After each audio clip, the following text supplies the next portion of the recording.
তারিখে নাহিদ ইসলাম কি করে জানতেন যে 5 তারিখে সরকার পতন হবে, অথবা 15 তারিখে হবে, অথবা 25 তারিখে হবে?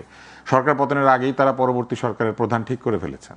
এখানে রাজাকি সাহেব বলেছেন যে 3 তারিখে তো সরকারের অনেকে চলে গেছেন, কাজে ওইটা না, সরকারের অনেকে, ধরেন আমার বাড়ি থেকে সবাই পালিয়ে গেছে, শুধু দারোয়ান আছে, কিন্তু পাশের বাড়ির লোকটাকে 15 দিন আগে বলা হয়েছে যে আপনি এই বাড়িটা নেবেন। তো আমার লোক পালিয়ে গেছে, কে এর পরে আসবে এটা ওনারা সিদ্ধান্ত নিল কিসের ভিত্তিতে?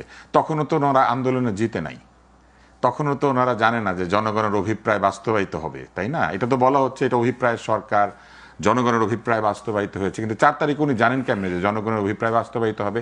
এই আন্দোলন যদি ব্যর্থ হয়ে যায়, তো ওনারাই বলেছেন যে আন্দোলন যদি ব্যর্থ হয়ে যেত তাহলে ওনাদেরকে ফাঁসি কাস্টে ঝুলতে হইতো, শেখ হাসিনা মানে প্রবল নির্যাতন করে তাদের বংশসহ নির্বংশ করে দিত, বলে নাই?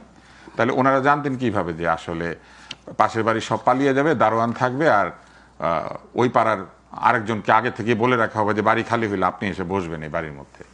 এইটা আমার কাছে মনে হয়েছে এটা ঠিক যৌক্তিক না, আর কি, এটা অযৌক্তিক। তারা বলছে যে এটা আসলে কোনো পরিকল্পনার, সুদূর পরিকল্পনার অংশ একেবারে না, পরিকল্পনার অংশ নাও হতে পারে, এটা নিয়ে আমার কোনো আপত্তি নাই, অনেক পরিকল্পনা আছে, এটা নাও হইতে পারে, কিন্তু ওনারা জানতেন কি করে যে রেজাল্ট হয়ে যাবে এবং রেজাল্ট হইলে কাকে ওখানে বসাইতে হবে? উনি 4 তারিখে শিওর হলেন কিভাবে যে 5 তারিখে আর মানে এটা ঘটবে, বা 15-20? আমি যেটা বললাম, আরেকটা হচ্ছে যে বহু লোক পালিয়ে গিয়েছে মানেই তো কেউ নিশ্চিত ছিল না যে বাকিরাও পালিয়ে যাবে, বিশেষ করে যিনি সরকার প্রধানের ক্ষমতায় বসে আছেন তিনিও যে চলে যাবেন এটা তো কেউ জানতো না, তাই না? উনি তো ধৃত হইতে পারতেন, বা অন্য একটা ঘটনাও ঘটতে পারতো, সামরিক বাহিনী যে রোল প্লে করেছে সেটা তারা নাও প্লে করতে পারতো। তো ওনারা কি করে জানতেন যে পরবর্তী শাসক কে হবেন? এটা তারা কি করে ঠিক করলেন, কিসের ভিত্তিতে? এবং আগের দিনই তাকে প্রস্তাব দিয়ে রাখা, কিসের ভিত্তিতে? হ্যাঁ, এইখানে একটা ইয়ের জায়গা আছে, সেই জেরাটা আসলে পরিপূর্ণভাবে আমাদের কাছেও সেই উত্তরটা আমরা পাইনি। আবু হেরাম রাজাকি এখানে আছেন, তিনি যে কথাটি আসলে বলছেন যে দেশি বিদেশি ষড়যন্ত্র যদি থেকেই থাকে নানা কারণে, তাহলে ওই সময় যারা গোয়েন্দা সংস্থায় কাজ করতেন তারা তো জানতেন যে দেশি বিদেশি ষড়যন্ত্র এখানে চলছে কিনা। কাজেই এই ট্রায়ালের সময় এসে তারা চাইলে সেখানে সাক্ষী দিতে পারেন যে এটা দেশি বিদেশি ষড়যন্ত্র আছে, তাহলেই তো অনেক কিছু সেখানে পরিষ্কার হয়ে যায়। এখন যে ট্রায়ালটা চলছে সেখানে আসলে ওই সময়কার গোয়েন্দা সংস্থার এসে কারোর পক্ষে শতপ্রণোদিত হয়ে সাক্ষী দেওয়ার নিয়ম আছে কিনা আমি জানি না, কিন্তু তাদেরকে সাক্ষী হিসেবে ডাকুক, ডেকে তাদেরকে জিজ্ঞাসা করুক, সেটা তো করতেই পারে।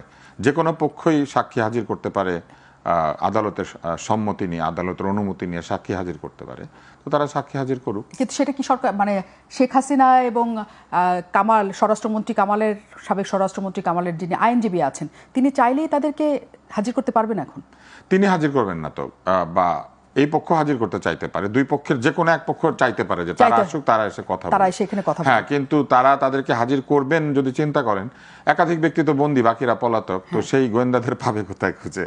যদি বন্দীরা এসে সাক্ষী দেয়, বন্দীদেরকে সাক্ষী তলব করতে গেলে আলাদা নিয়ম রয়েছে, তো এটা আমাদের এখানে উকিল সাহেব আছেন, সেটা বলতে পারেন। রাজ সাক্ষী হয়েছেন একজন।